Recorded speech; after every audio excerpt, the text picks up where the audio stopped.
Hello and welcome to MLW Confusion. I'm your host, Rob Cameron, bringing you all that you may or may not need to know about Major League Wrestling and its television programming. This week, we got the season finale of MLW Underground. What's going to happen? I don't know. Stay tuned, find out. I mean, I know because I watched it already, and hopefully you did too, but never mind that. Let's get to the news. Big news to come out of the MLW camp. This week, Court Bauer announced that they, being MLW, of course, is now going to be streaming live events exclusively on Fight Plus. Those of you who've been living under a rock, Fight TV was the combat sports app, have unveiled a new tiered system called Fight Plus, so you can get a bunch of live programming bits, pay-per-views, etc. by certain organizations for the low price of $7.99 per month. A handful of independent wrestling organizations have joined up for this, and MLW is the latest and greatest to do so. So the first event that will be streaming live on Fight Plus will be Never Say Never on July 8th from Philadelphia, Pennsylvania. And my thoughts on this one, obviously this is a pretty big deal overall. Like, it's great to be able to see MLW streamed live, and be part of, the magic of a live event from MLW. But I guess my question is overall, and we'll see how this goes, but traditionally with these large events, MLW chops them up, and that's how we get Fusion. That's how we get Underground. So, Battle Riot that we had last week was taped a while ago, and they chopped them up into about hour-long formats, and, that's how we get our TV. I kind of am curious to see how this affects the MLW television brand because of that. So, are they still going to have the massively live-streamed premium events and then just chop it up and still call it Fusion? And so, if that's the case, I am worried. I don't see the point of doing both. Having the premium live event and then chopping it up into the television programming, because then at a certain level, unless you're a super fan, you don't need both of them. Like, if you can get the an entire season's worth of Fusion out of Never Say Never, why would you want to watch Fusion? Or why would you want to buy the premium live event? These are not questions that have easy answers, but, things that get brought up, especially with how MLW does their programming. It's not like the WWE. It's not like AEW, who will have their regular TV taped every week, and then, once a month have this big show. MLW does the big show and then chops it up. And this is the same as a handful of other independent wrestling promotions for their hour-long television shows and whatnot. But we'll see how that goes. But coming out of Never Say Never and the Fight Plus deal, we have our main event for that show. Alex Kane is cashing in his golden opportunity ticket to take on the MLW World Heavyweight Champion Alexander Hammerstone. It has been announced that Hammer's dealing with a pulled muscle in his leg, shouldn't be out terribly long, and should be back in plenty of time to compete at Never Say Never. Again, speedy recovery hoped for our boy. But in the meanwhile, looks like the next big challenger is looming in the shadows in the form of Alex Kane. He definitely ran the gauntlet last week at the Battle Riot event and seems to be the next big thing in MLW. All right. And the last little bit of things going on. This is the end, at least for the time being, of MLW Underground. It will be replaced May 25th by the new season of Fusion. We'll see the Super Series return and the return of the Oprah Cup there. In the meanwhile, there's going to be a gap in MLW programming.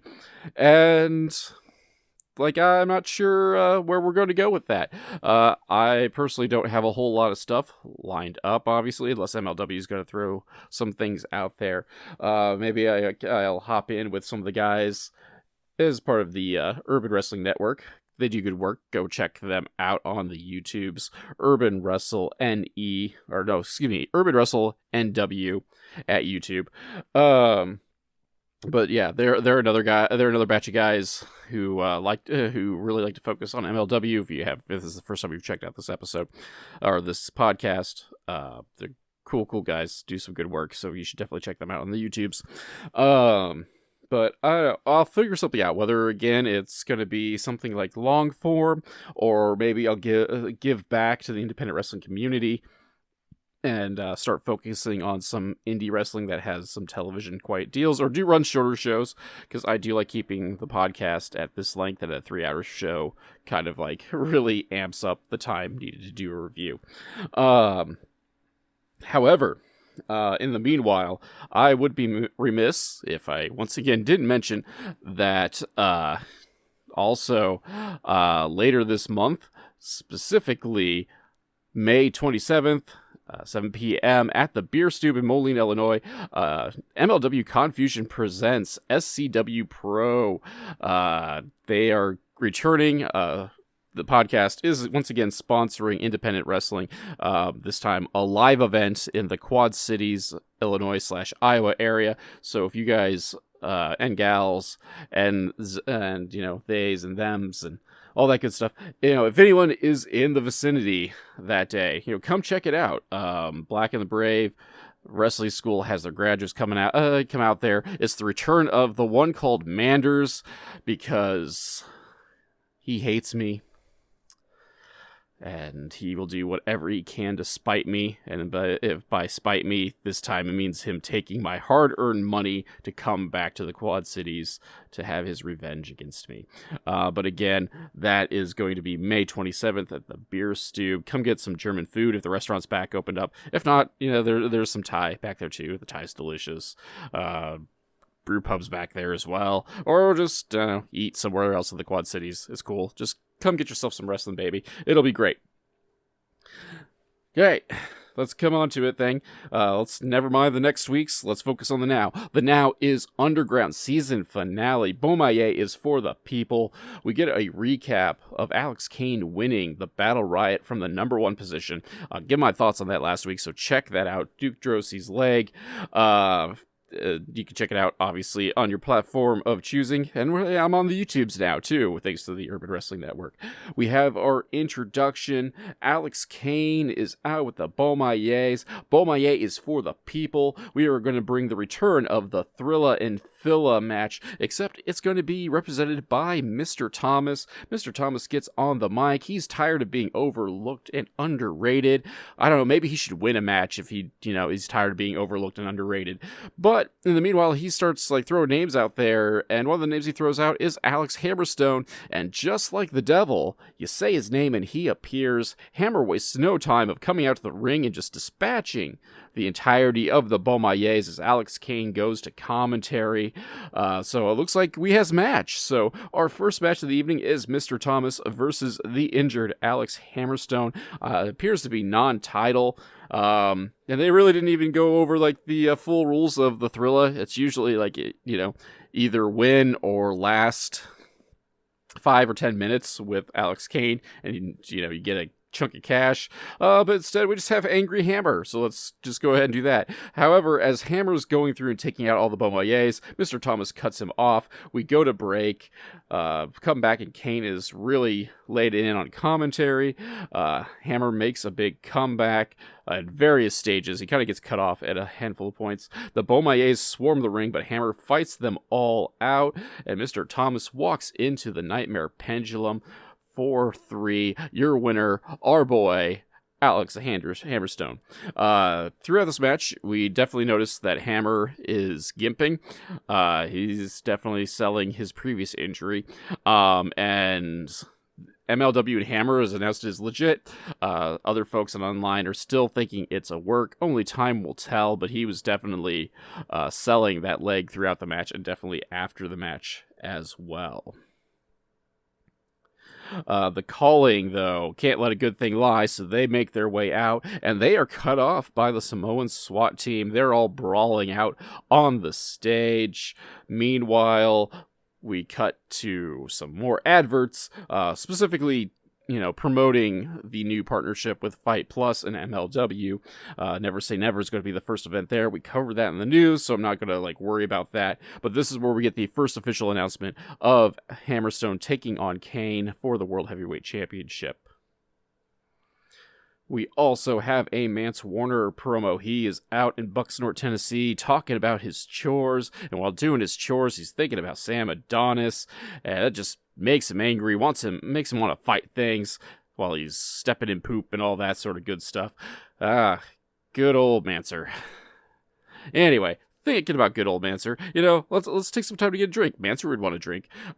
He doesn't really drink energy drinks, but he should. And he should totally use my promo code CASS to get 50% off his order if he goes to repsports.com.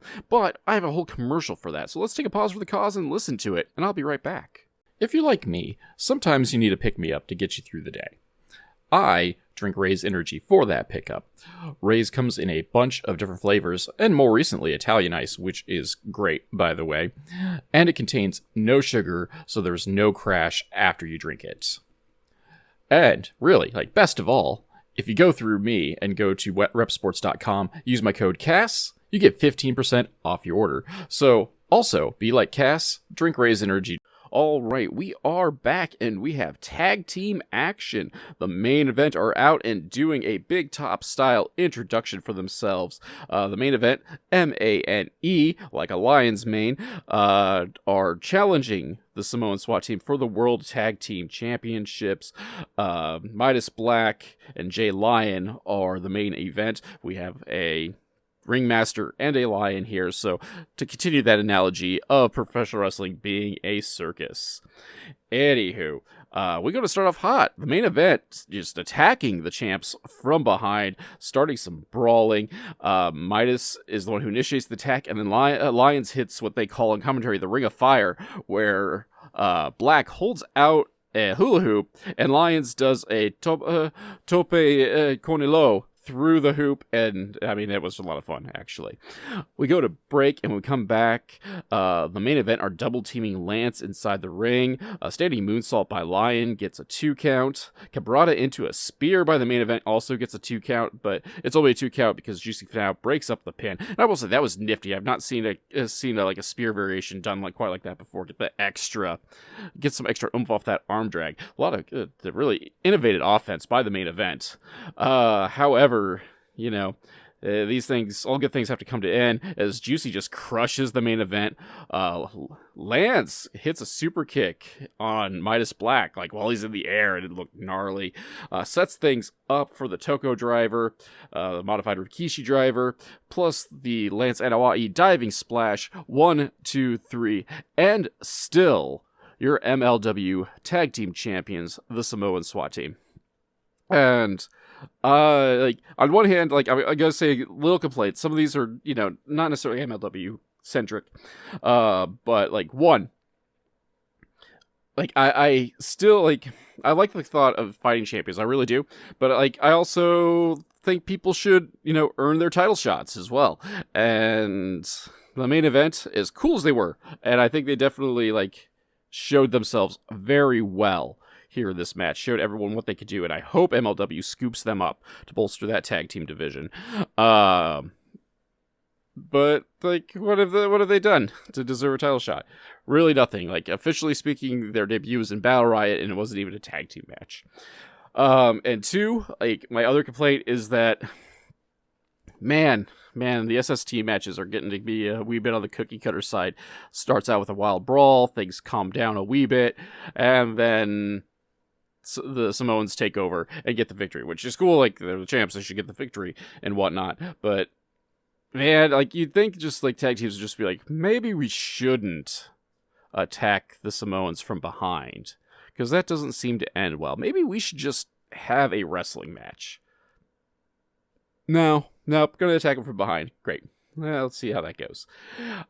Anyway, so they announced, as we did on the top of the show, that May 25th, Fusion returns, specifically with the Opera Cup tournament and the Super Series, so that will be coming up. Though they didn't announce where Fusion's going to be, whether it's going to be back on Pro Wrestling TV, whether it'll go back to YouTube, or if it's going to stay on reels, so we'll see where that goes with that. We also get a calling video with War Chamber highlights, the usual Raven metaphorical mumbo jumbo with some depictions of cool violence. However, this will lead us into our next match, a featherweight division matchup with the returning Brittany Blake taking on international pop sensation Becca. Becca is making her MLW debut. Brittany Blake was part of the initial wave of featherweight matches back a couple of years ago. It's great to see her back. So we're getting like a punk versus pop thing. We'll see how that turns out, though. People hate Becca. That's how that goes. Becca comes out, starts singing her big hit single, can't really hear anything over the boos, and she's not really on beat anyway, so it doesn't really matter. She does get in the ring and acknowledge that, like, things weren't going great, because, the audio system isn't the best when you're walking to the ring. So she decides to go a cappella, totally acoustic, as she puts it, and sings her big hit single. Still nothing but boos. No respect for the international pop sensation, which disappoints me. I expect better from the people of Philadelphia. I don't care if they boo Santa Claus, but you can't boo an international pop sensation. Anyway, the match is going to start. They trade some holes. Blake stops a tope attempt with a big hit to the head and then hits her version of the 619 called the 609. Becca comes back with some flair. Like, she's very much into the showboating. Hit a move, taunt the crowd. Hit a move, taunt the crowd. And whatever. I'm here for it because she is amazeballs, ladies and gentlemen. Becca hits a tumbleweed to the floor and a diving crossbody for 2. Big German suplex out of the deal by Brittany Blake. On Brittany Blake, because I just started scribbling furiously at this point. But big German suplex puts Blake down, get in position for the 450 splash by Becca for the victory. 2 thoughts about this match. 1, I'm excited to see Becca here. Becca, it really is like legit amazing, and I think, like, if 2023 is the year of Masha Slamovich, I do think 2024 will be the year of Becca. So MLW better, like, lock her down fast, otherwise she'll just kind of be like Billy Starks and just use MLW as a stepping stone before heading off to bigger, greener pastures. The match itself, though, outside of showing the character work of Becca, was a touch clunky at times. And really, the girls really needed to get some more time, I think, just to, like, really show what they can do in the ring, because obviously, like, they had high hopes for Blake because she was part of the original featherweight wave, and obviously Becca is, one of the rising stars on the independent scene right now. So I'm hoping to see more, hoping to see more of both of them, and hoping to see more of the featherweights in general.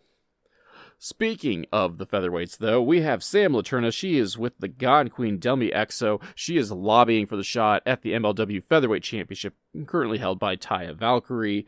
The God Queen notes that her goal is to be world champion. Nothing's going to stand on her way for that. Last I knew, Taya was dodging her, though, so we will see if that stands in her way or not. Following this, we get an extended video package highlighting the Final Four to the end of last week's Battle Riot.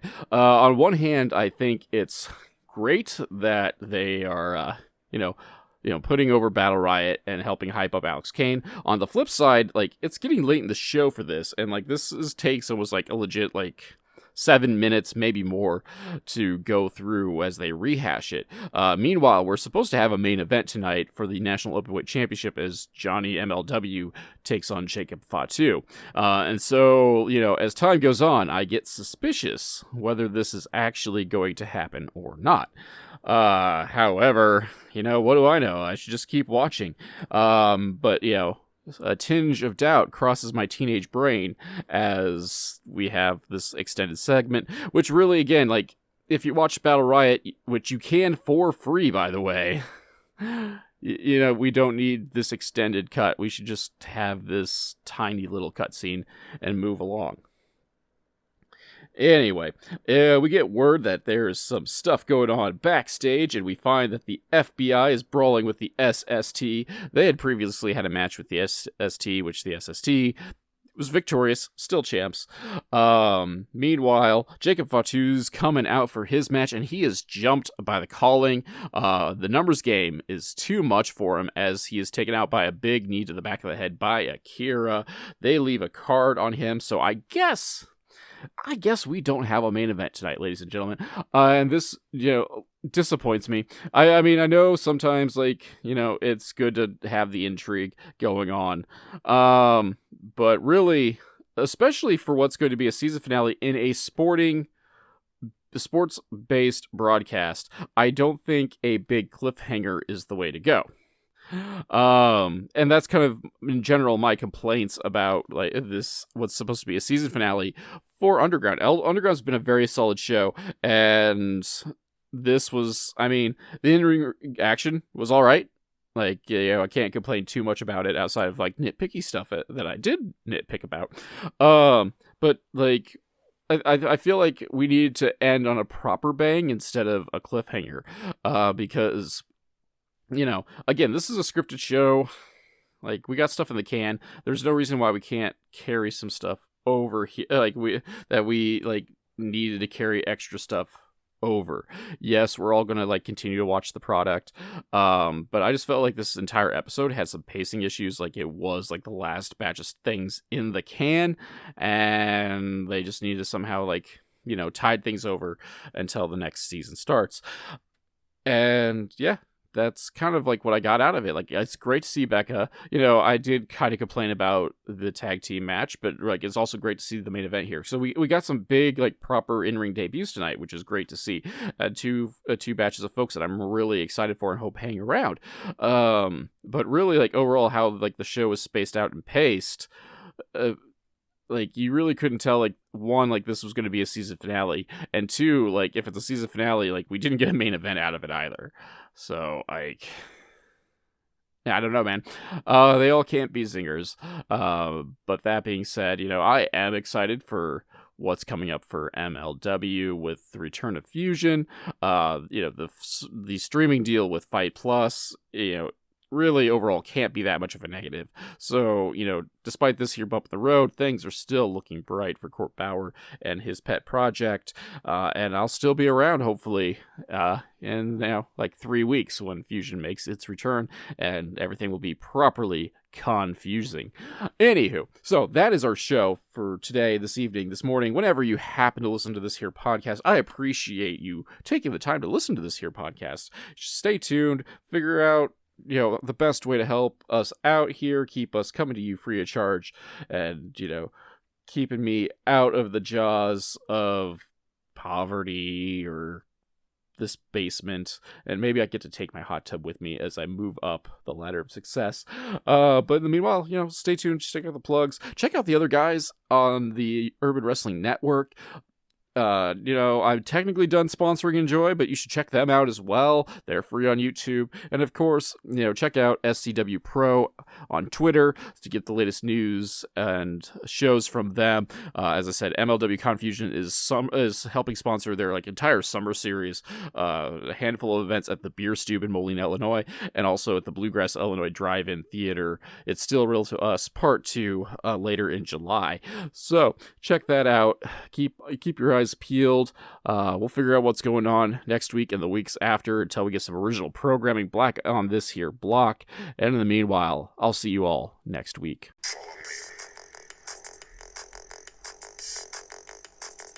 MLW Confusion is a weekly podcast that is written and performed by Rob Kammer and hosted by Spotify for podcasters. MLW Confusion is part of the Urban Wrestling Network. You can check out the Underground Rundown on YouTube at Urban Wrestling NW. The background music for this section is Ruined My Day, performed by Alan Schroeder.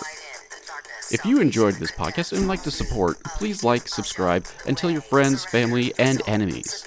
Leaving a review is also helpful, because word-of-mouth advertisement is very important for small podcasts. My social media links can be found in the descriptor below, but the Twitter and Instagram are at the Nova of Cass. That's TheNovaOfCass, and MLW Confusion can be found on Facebook at MLW Confusion, all one word. If you'd like to support monetarily and help upgrade my equipment, please check out my virtual tip jar at ko-fi.com/Casanova. That's CASSONOVA. If you prefer more bang for your buck, go to patreon.com/Casanova. For as little as $1, Patreon backers get access to the podcast early and without those pesky ads, plus other exclusive content. So join the crew that is headed up by Keith Wynn and Alan Schroeder and check it out. You can also find t-shirts, coffee mugs, and other merchandise at the Confusion Podcast store on Teespring. You can find that link below as well. For all business inquiries such as ads, sponsorship, and other voiceover work, please email at rzkammer@comcast.net. Camera is spelled Kamer. Thank you all for listening.